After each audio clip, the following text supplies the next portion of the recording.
Tu ar savu vīru Mārtiņu iepazinies studiju gados. Kā tas tā notika? Jūs abi mācījāties kopā, tu uz viņu pasties, viņš uz tevi pastījās, baigi normāli. Viņš pirmais paskatījās uz mani, es gribētu teikt. Un tad kā viņu neredzēji? Es tā kā viņa stāvjā. Viņš pielietoja psiholoģisko gājienu. Ar ko tad viņš tevi paņēma? Viņš man pusgadu nepievērs uzmanību vispār nemaz. Nepievērs uzmanību? Jā, viņš no sākuma viņš tā kā signalizēja, ka jā, un es viņu tā kā ne. Un tad viņš pusgadu vispār nelikās par mani, nezinu. Un tas tā kā diezgan uztrauc. Sākumā nē.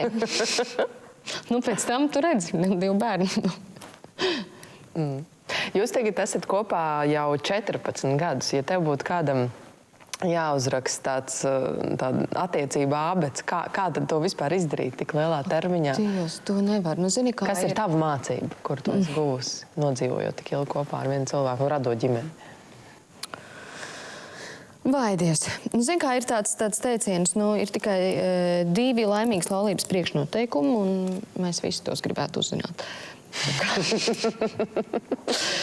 Vēl joprojām, ja?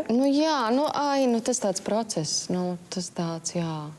Attiecības vispār jau ir grūtākais, kas mums uz pasaules ir jāiemācās, ka mums jāiet cauri, un katrs to zina. Un pasakās par to nerakst, pasakas beidzās ar kāzām. Ne par velti. Un viss, un vairs turpinājums nav. Nē, jo tāpēc, ka tālāk tas jau ir cits process, tas ir skaisti, tas ir neprātīgi skaisti, tas ir brīnišķīgi, kā pati dzīve.